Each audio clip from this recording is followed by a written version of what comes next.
Nikusalimie na nikukaribishe kwenye madhabahu haya ya Niko Shining Star Heaven Embassy. Leo nataka nikufundishe juu ya hili, na ni neno linasema au ni fundisho linasema, usipozaliwa mara ya pili kamwe hautouona ufalme wa Mungu. Sasa inawezekana unajiuliza kuzaliwa mara ya pili ni nini? Kuzaliwa mara ya pili ni ile hali ya kuzaliwa kiroho, si kimwili. Kimwili ulizaliwa kwa mama yako na baba yako, lakini sasa kiroho ni kuzaliwa kwa Mungu. Na tunaona ishara ambayo Mungu aliweka kuzaliwa kwa roho ni ile ambayo tunaiona Yohana alikuja nayo ya watu kubatizwa, lakini pia ishara ya Yesu mwenyewe kubatizwa au kubatiza, ambayo tunaona Yesu alipobatizwa alizaliwa kwa maji, lakini pia Roho Mtakatifu akaja juu yake. Kwa hiyo kuzaliwa mara ya pili ni ile hali ya kuingia kwenye maji, ina maana ukabatizwa, lakini pia ukajazwa na Roho Mtakatifu. Na maana unapobatizwa ina maana umekuwa kiumbe kipya. Kwa hiyo baada ya kubatizwa lazima upokee kipawa cha Roho Mtakatifu, ili Roho Mtakatifu sasa akuongoze katika huo Ukristo au katika neno la Kristo au katika mwili wa Kristo. Na hapo ndipo utakapoweza kujua umeokoka. Kama haujabatizwa kwenye maji mengi na kama haujajazwa kipawa cha Roho Mtakatifu, ina maana wewe muda mwingine upo unajifanya ni Mkristo au unasali au umeokoka, lakini ulokole wako haujakamilika kwa sababu unaenda kinyume na neno. Maandiko yanasema kwamba dunia itapita, lakini neno la Mungu halitopita kamwe. Kwa hiyo kile Yesu alichofundisha mwenyewe tena akasema ni bora kukisikiliza, kukifanyia kazi. Na hili neno linapatikana kwenye kitabu cha Yohana sura ya 3 kuanzia mstari wa 1 mpaka ule wa 7, wa 8 hadi kwenda wa 10. Tunaona Yesu anaongea na Nikodemu, mmoja wa Mafarisayo. Sasa nataka tusome tusikie. Basi palikuwa na mtu mmoja Farisayo, Yohana 3 kuanzia mstari wa 1. Basi palikuwa na mtu mmoja wa Mafarisayo, jina lako Nikodemu, mtu mkuu wa Wayahudi. Huyo alimjia usiku akamwambia, alimjia nani? Yesu Kristo usiku akamwambia, Labi, yani mwalimu, twajua ya kuwa mwalimu umetoka kwa Mungu, kwa maana hakuna mtu awezaye kuzifanya ishara hizi uzifanyazo wewe, isipokuwa Mungu yu pamoja nawe. Yesu akajibu, unaona Yesu sasa alivyomwambia huyo Farisayo. Yesu akajibu akamwambia, amini amini na kuambia, mtu asipozaliwa mara ya pili hawezi kuona ufalme wa Mungu. Sasa aliposema kuzaliwa mara ya pili, Nikodemu hakuelewa. Mstari wa 4, Nikodemu anamuuliza. Nikodemu akamwambia, awezaje mtu kuzaliwa akiwa mzee? Aweza kuingia tumboni mwa mamaye mara ya pili akazaliwa? Sasa Yesu anafafanua namna ya kuzaliwa mara ya pili. Yesu akajibu, amini amini na kuambia, mtu asipozaliwa kwa maji na kwa roho, kwa maji na kwa roho, yani ubatizo wa maji mengi, azamishwe kwenye maji alafu ajazwe kipawa cha Roho Mtakatifu, anakuambia hawezi kuingia ufalme wa Mungu. Mstari wa 6 anakuambia, kilichozaliwa kwa mwili ni mwili, ina maana ulizaliwa kwenye tumbo la mama yako kawaida, na kilichozaliwa kwa roho ni roho. Unaona? Na mstari wa 7 anasema, usistaajabu kwa kuwa nilikuambia hamna budi kuzaliwa mara ya pili. Upepo huvuma upendako na sauti yake waisikia, lakini hujui unakotoka wala unakokwenda. Kadhalika hali yake kila mtu azaliwaye mara ya pili au azaliwaye kwa roho. Kuzaliwa kwa roho, wewe unaona tu umezamishwa kwenye maji, umetoka na umejazwa kipawa cha Roho Mtakatifu. Kihalisia unaona ni tukio la kawaida, lakini akatolea mfano wa kitendo hicho kama jinsi unavyoona upepo. Upepo utautambua kwa miti inavyotikisika. Yaani unaona miti inatikisika, lakini hujui unatoka wapi unaelekea wapi. Kwa hiyo ndo jinsi hivyo alitolea huo mfano wa mtu anapozaliwa kwa roho. Basi Nikodemu akajibu akamwambia, yawezaje kuwa mambo haya?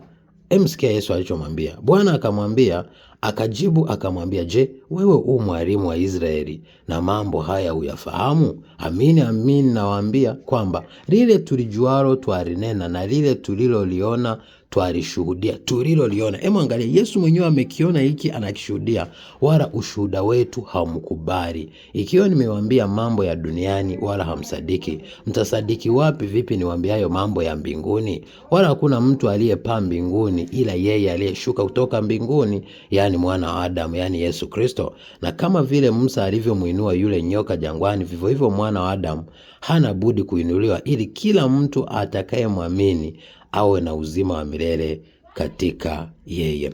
Kwa hiyo ndo maana mimi rafiki yangu nataka nikwambie wewe, inawezekana bado unaenenda katika misingi ya ubatizo wa maji kunyunyiziwa kichwani. Hayo ni mambo ambayo wengine wanatumia teknolojia, lakini ni tofauti na maana haileti picha halisi.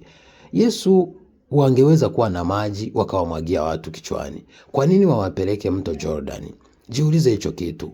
Kwa nini je, haikuwa rahisi Yohana kwenda kuchota maji pale jangwani alipokuwa ana nini? Lakini kwa nini alisema walienda sehemu yenye maji mengi kule Anonia kule Yordani wakaenda kubatiza? Kwa nini mpaka wasafiri na Yesu na wanafunzi wake mpaka wasafiri waende kubatiza kwenye mto Jordan? Je, walishindwa kwenda kuchota maji na kuja kumwagia?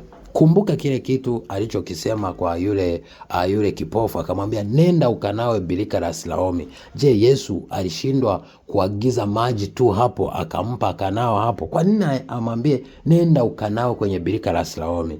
Lakini kwa nini wale wagonjwa kwenye kitabu cha Yohana 5, kwa nini walikuwa wanaenda kwenye zile birika kwenda kusubiri malaika atibue maji? Kwa nini hawakwenda kunawa kwenye maji yoyote na wakapona, mpaka walikuwa wanaenda pale kwenye zile birika kusubiri maji?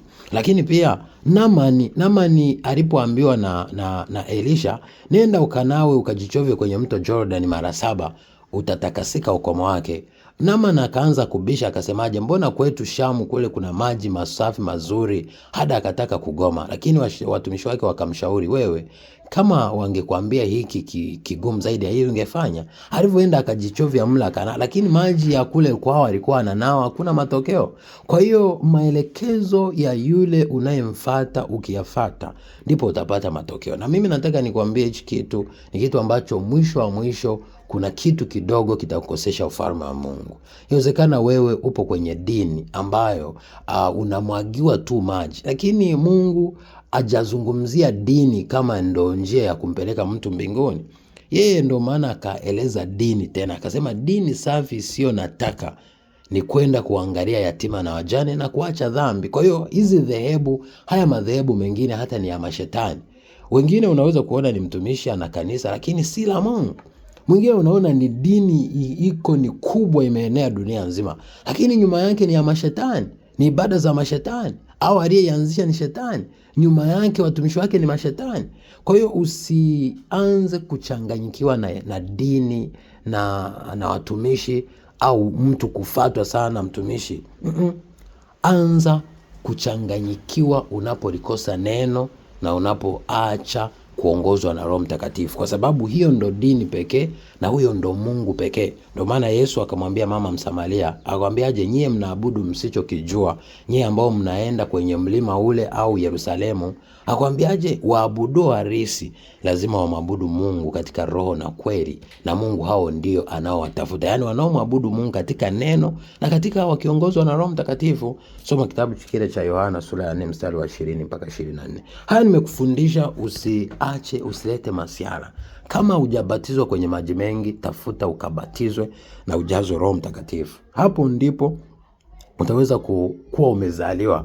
Ndio maana Yesu mwenyewe alipobatizwa kwenye maji mengi, hapo alipotoka ndo Roho Mtakatifu akashuka mfano wa hua juu yake. Lakini kabla ya hapo hiyo ishara ilikuwa haijatokea. Na kwa nini kuzamishwa kwenye maji? Kuzamishwa kwenye maji ni kama wewe ulivyokuwa tumboni mwa mama yako. Kwani kipindi ukiwa tumboni mwa mama yako ulikuwa unaonekana? Kwa kuzaliwa pia kwa maji, kumbuka maji yale ni ishara ya Roho Mtakatifu. Ina maana kuzamishwa kwenye maji ni kama kuzikwa. Ndio maana ishara kwenye Biblia, ina maana maji inaweza kuwa ishara ya Roho Mtakatifu, lakini maji inaweza kuwa ni ishara kama ya majanga au matatizo. Ina maana matatizo yako unayaacha kule. Bahari, mito huwa ni ishara ya vikwazo. Nijapopita katika maji mengi hayatanigarikisha. Ukisoma kile kitabu kile cha Isaya 43 mstari wa 1 mpaka wa 5. Lakini pia tunaona mto Jordan, amini bahari ya Shamu, tunaona inawaokoa wana wa Israeli, lakini inawaangamiza wa Misri. Kwa hiyo maji ni ishara inaweza kuokoa. Ndio maana watu wanaokoka. Unapobatizwa ukazamishwa mle, ina maana umezika ukare, unaibuka ukiwa mpya. Ina maana umeokoka, umetoka kwenye matatizo, kwa sababu ukiwa umezama majini ukabaki chini, ina maana ni kama umekufa. Kwa hiyo ni ishara kama umekufa, yani utu wa kale umekufa, alafu unapotoka ina maana umezaliwa ukiwa kiumbe kipya. Ina maana umefufuka au umezaliwa ukiwa mpya. Sasa yale majanga yote ya ukale yamepotea. Kwa hiyo ni ishara ambayo Mungu alitoa. Ndio maana akasema ni kama vile wewe unavyoweza kuona upepo unavuma, unatoka huku, huwezi ukajua unatoka wapi. Wewe cha msingi unaona miti inatingishika, huwezi ukajua unatoka wapi. Ndo vile vile mtu anapozaliwa maji mara ya pili, unapodumbukizwa kwenye maji na kuibuliwa. Nawapenda. God bless you. Be a shining star in Jesus' mighty name. Shalom.